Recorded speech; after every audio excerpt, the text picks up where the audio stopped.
কি এটা? এটা এটা হচ্ছে জললাইয়ের একদম জালি জালি পাতা।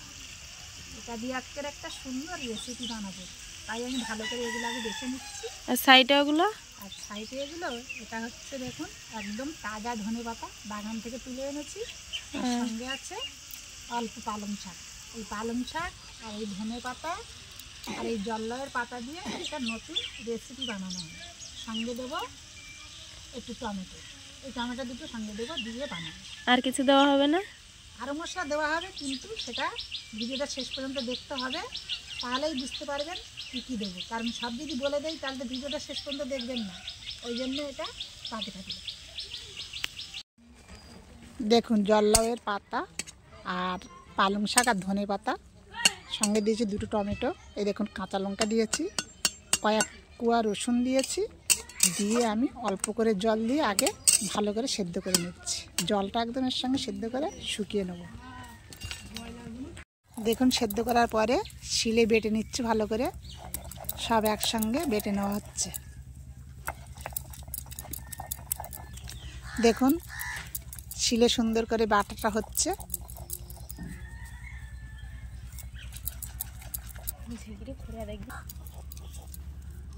ধনেপাতার ছেনটা কিন্তু খুব সুন্দর বেরোচ্ছে। দেখুন বাটাটা কমপ্লিট হয়ে গেছে। দেখুন এবার কড়াই বসিয়ে দিয়ে কড়াইয়ের মধ্যে সরিষার তেল দেওয়া হয়েছে। এবার দিয়ে দেওয়া হচ্ছে একটু গোটা সাদা জিরা। দেখুন জিরাটাকে একটু লাল করে ভেজে নিতে হবে।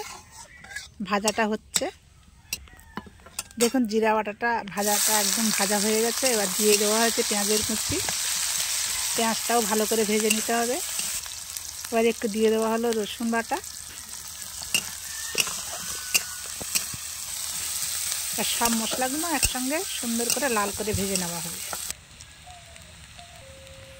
দেখুন পেঁয়াজটা লাল হয়ে এসেছে, এর মধ্যে এবার দিয়ে দেওয়া হবে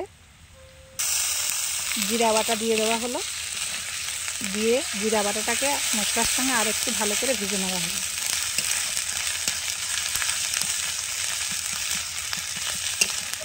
দেখুন ভাজা হচ্ছে, এবার দিয়ে দেওয়া হবে একটু হলুদ,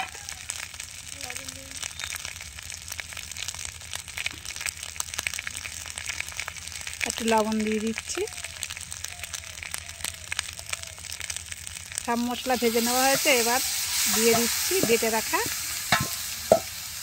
লাউ পাতা, ধনে পাতা আর পালং শাক, টমেটো একসঙ্গে সব সেদ্ধ করে বেটে নিয়েছিলাম, সেটা এবার এই মশলার মধ্যে দিয়ে দিলাম। দিয়ে ভালো করে সুন্দর করে মিশিয়ে নেওয়া হচ্ছে।